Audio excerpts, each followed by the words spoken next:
Critical announcement in Hunan sparks chaos. Is a new internal battle imminent? Chinese stock market opens with decline. Foreign investors withdraw 6 billion yuan. Starbucks introduces braised pork belly latte in China, sparks debate. Grassroots investigation articles suppressed. Analysis finds Zhongnanhai at a loss. Amid COVID-19 crisis, Xinjiang officials caught selling 15,000 protective suits. It's all covered in today's China Truths. Critical announcement in Hunan sparks chaos. Is a new internal battle imminent? On the first working day after the Chinese New Year, Hunan province dropped a bombshell announcement that echoed throughout China and beyond. The Hunan Provincial Committee of the CCP issued a notice on February 18, titled Notice on Carrying Out a Major Discussion on Freeing Thought Throughout the Province, calling for province-wide discussions to foster free thought and propel Hunan's modernization. The importance of these discussions was underscored with plans to establish a special office within the propaganda department to oversee the initiative. Following the discussions, all local entities are to report their outcomes to this office. This move is reminiscent of the CCP's historical tendencies to advocate for the liberation of thought, typically in scenarios entangled with power recalibrations. Notably, Deng Xiaoping's resurgence to power after the Cultural Revolution utilized this concept as a strategic pivot to discredit Mao Zedong, dismiss former Premier Hua Guofeng, and, simultaneously, restore the CCP's legitimacy. In the 1990s, Deng's promotion of reform and opening up policies, underscored by a call to free thought during his southern tour, served as a caution to Jiang Zemin. Supported by the military, this move effectively coerced Jiang into endorsing the reform and opening up agenda. Presently, the entire nation is engaged in studying Xi Jinping thought, a strategy employed by CCP leader Xi Jinping to solidify his power. However, the call for the liberation of thought by the CCP's Hunan Provincial Committee raises questions among netizens about the place of Xi Jinping thought in this context. Independent commentator Kai Shinkuan expressed that for thought to be truly liberated, existing ideologies must be challenged. Given that Xi Jinping thought, which is portrayed as omnipresent and supreme, governs China's fate at every level, not challenging Xi Jinping thought raises questions about the feasibility of genuine thought liberation. Amid these developments, speculation swirls around Shen Xiaoming, the secretary of the Hunan Provincial Committee, is aiming to oppose Xi and undermine his authority. Kai Shinkuan suggests that Shen's initiative, while seemingly revolutionary, may not genuinely aim to challenge Xi's authority but rather represents a nuanced gesture, possibly informed by Shen's acute perception of shifting political undercurrents, akin to historical instances where regional powers aligned with central reforms. Despite Shen's proactive stance, the unyielding dominance of Xi Jinping over the party's extensive apparatus casts doubt on the potential for any significant ideological shift, hinting at the precariousness of Shen's political trajectory should this initiative fail to resonate beyond Hunan or secure central endorsement. Netizens well-versed in CCP history warn this could be yet another tactic by the CCP to lure dissenters into the open. Mao Zedong's 100 Flowers campaign and encouragement of diverse opinions were swiftly followed by the anti-rightist campaign, branding many outspoken individuals as rightists. The extensive dialogue initiated in Hunan raises fears among overseas netizens, sparking speculation about the emergence of a new anti-rightist movement. The notice from the Hunan Provincial Committee of the CCP has drawn significant attention, further fueled by the dismal state of China's current political and economic climate. There's a prevailing belief that the CCP's silence will soon give way to unrest spreading from the upper echelons down following the Chinese New Year. Commentator Yuan, writing for the Epoch Times on the 18th, observed that with internal and external pressures mounting, the CCP's leadership likely struggled through the new year. The absence of news regarding the CCP's 20th Third Plenum, with Xi Jinping's foremost concern being to avert the meeting turning into a session of criticism and accountability, places him in a precarious position.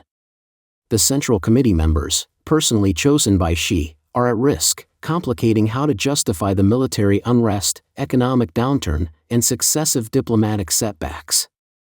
This scenario mirrors 1934 when the CCP's bases were under attack, leading to the Red Army's strategic retreat known as the Long March.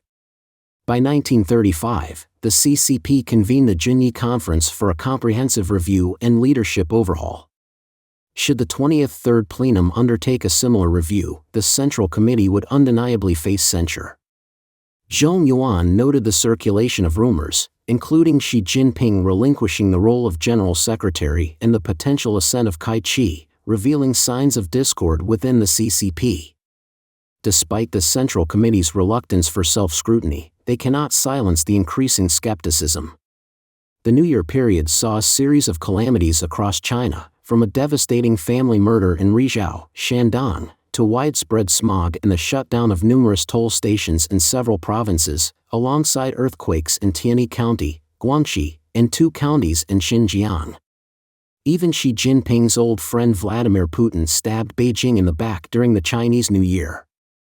Zhong Yuan suggested that, much like the Red Army's devastating defeat in 1934 provided Mao Zedong with a chance to take control amidst turmoil, there might be individuals poised during the Chinese New Year, ready to capitalize on the CCP's declining trajectory to enact a coup.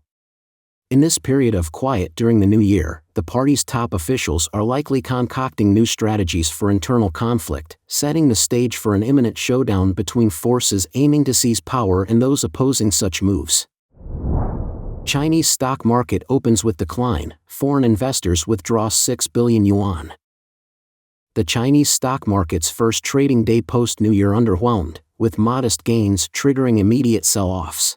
Throughout most of that Monday, the CSI 300 index struggled, only to rally late in the day to close up 1.2%, thanks to aggressive buying from the CCP's national team.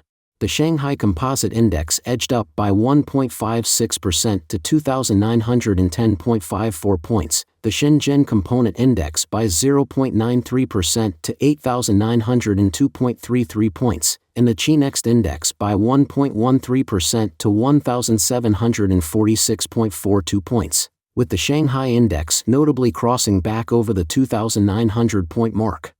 Before the new year, the CCP had launched several policy initiatives and made unexpected changes at the top of the Securities Regulatory Commission to lift market sentiment. Despite these efforts, the market's lukewarm response continued into the first day back. Daniel Tan from Grasshopper Asset Management in Singapore expressed his disappointment to Bloomberg, anticipating a stronger rally that did not materialize, citing persistently low investor confidence that led to quick sell-offs after minor gains. In fact, weak domestic tourism and spending data over the new year failed to dispel concerns about China's economic slowdown, prompting foreign investors to dump over 6 billion yuan, $834 million of stocks that Monday. This has led global funds to pivot away from China, eyeing markets like India and Japan instead. A Bank of America survey recently highlighted a trend of increasing short sales on Chinese stocks, making it the second most popular trade in recent months. Amid this backdrop, U.S. investors are pushing for a critical evaluation of China's stock market. Ken Fisher, in a New York Post article, debunked the official narrative of a 5% economic growth in 2023, pointing out the contradiction in multinational corporations, including giants like Apple and Volkswagen, reporting declining sales in China. Fisher criticized the CCP's introduction of over 100 new regulations, which stifled various sectors and impeded capitalist market forces within China's economy. He noted the regulatory demands for repatriating profits to support the domestic economy, even as private capital fled the country, highlighting China's fall from one of the top U.S. investors to a third-tier status behind Norway and Qatar within 7 years. Fisher concluded that a true understanding of China's economic state can only be gained by examining the long-term trends of the stock market. Claims that Chinese stocks are undervalued and ripe for purchase, or discussions of China's economic ascendancy, don't hold up against the hard facts. Starbucks introduces braised pork belly latte in China, sparks debate. A month ago, Starbucks announced a Chinese New Year special with a unique twist, introducing the rich and savory latte, also known as the braised pork latte. Priced at 68 yuan, about $9.45, this distinctive drink combines Dompa braised pork flavor sauce with espresso and steamed milk, topped with more sauce and pork floss. By February 18, reports from Jupai News indicated that this limited edition latte, launched for the 2024 Chinese New Year and part of Starbucks' premium festive coffee series, was available in 25 select locations, including the Shanghai Roastery. Starbucks revealed that the Wuhan Plaza Reserve store quickly sold out of this coffee, with patrons describing its taste as distinctly unique and smoothly creamy. Ms. Pei, under anonymity, told Jupai News that the latte's mix of sweet and salty, topped with pork floss and ending with bacon bits at the bottom, catered to those craving novelty, despite the braised pork flavor being less noticeable. The launch sparked widespread social media discussion, intriguing and bewildering many. Some labeled it a niche offering for the adventurous, others reported feeling nauseated by the concept. A portion of netizens outright rejected this bold pairing, declaring, "The world has finally gone mad in a way I no longer recognize." Grassroots investigation articles suppressed, analysis finds Zhongnanhai at a loss. Recently, an investigative report highlighting social issues in mainland China was quickly censored after being published by domestic media. This rapid suppression suggests turmoil within the Chinese Communist Party at both grassroots and higher levels.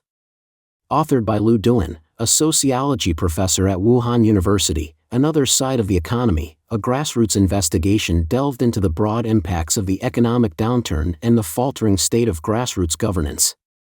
Despite being published on February 16 by Xuebei Finance, it faced a nationwide ban by February 18, though it remains accessible outside China. The piece detailed how the economic slump has left many factories underperforming and with reduced profit margins, despite having ample orders. It also highlighted the dire situation at the grassroots level, where township governments are barely functional and most local development projects have ground to a halt. For example, a township that began roadwork but failed to secure necessary funding, resulting in pothole-riddled streets and public frustration. Furthermore, Lu's article criticized the shift towards speculative ventures and noted a widespread dissatisfaction with the CCP's formalism, leaving the public feeling disenfranchised. This report comes in the wake of the CCP's call for extensive research and investigation, reminiscent of Mao Zedong's strategies, following the introduction of new leadership last March.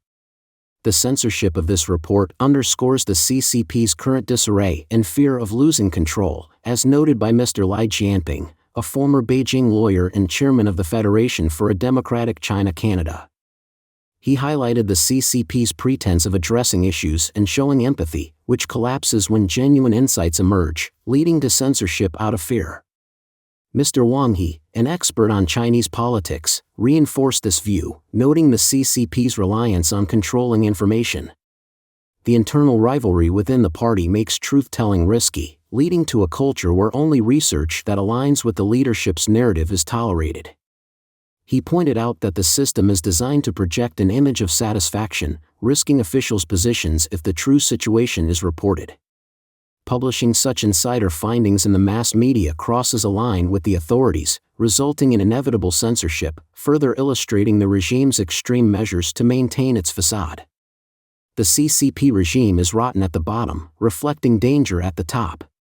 Lu Duan's investigative piece reveals a grim picture of village finances in China, burdened with new, often concealed debts and unable to meet the payroll for village cadres, prompting a wave of resignations. This scenario underlines a system where grassroots governance is only accountable upwards, forcing cadres to fabricate compliance.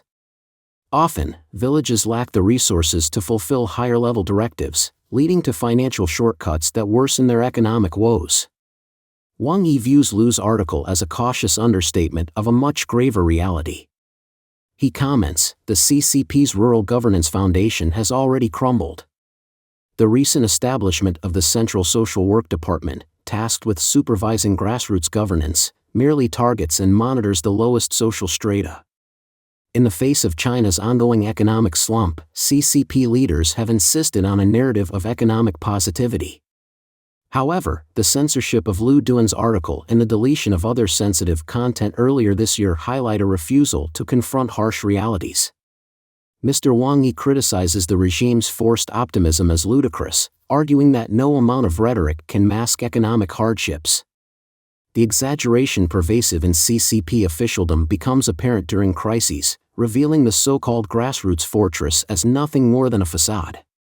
Mr. Lai Jianping points out that the grassroots evasion of responsibility and superficial compliance upwards, coupled with oppression downwards, mirrors the peril looming over the CCP's highest ranks. He said, mistakes made at the top trickle down to the grassroots. The regime's decay stems not from problems at the bottom but from failures at the top, leading to systemic deterioration.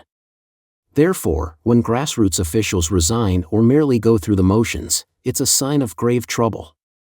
The regime's core is rotten, and it won't take much for it to collapse. In conclusion, Mr. Wang He observes that the Chinese communist political landscape has become increasingly extreme.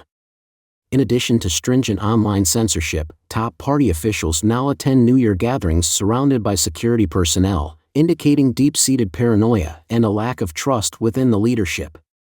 The situation in China is tense, and the potential for things to spiral out of control looms large.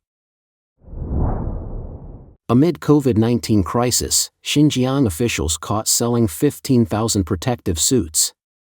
Recently, a scandal involving a Xinjiang health official named Chao Yunli, who exploited her position to embezzle and sell 15,000 sets of protective gear for personal gain during the pandemic, captured widespread attention and topped trending searches. The information was reported by the Economic Observer in February. Insiders revealed that Chao, an official at the commission from 2021 to 2022, colluded with a businessman named Wang to smuggle out 15,000 protective suits on 5 occasions, netting a joint profit of 487,800 yuan, nearly $68,000. The Karamay Municipal Health Commission in the Uyghur Autonomous Region confirmed that Chao Yunli was expelled from the Chinese Communist Party and dismissed from her job. The Dushanzi District Court in Karamay disclosed her sentencing on January 25, 2024. Ultimately, Chao Yunli received a 3.5-year sentence and a fine of 210,000 yuan, about $29,000. Wang was sentenced to 3 years and 3 months with a fine of 200,000 yuan, nearly $28,000. The disclosure ignited extensive public debate. Comments on Weibo highlighted the disparities in the justice system, noting that an ordinary person committing the same act would face harsh punishment, whereas an official receives only a 3.5-year sentence for corruption. It's shocking to see how essential life-saving equipment was exploited for personal gain, raising questions about the official's integrity and the effectiveness of oversight. The notion that profiting from national crises appears to be standard practice suggests that Chao might not be the lone offender. Don't forget to leave a comment in the section below to share your opinions on today's topic with us. Make sure to like and subscribe to see more interesting topics from China Truths.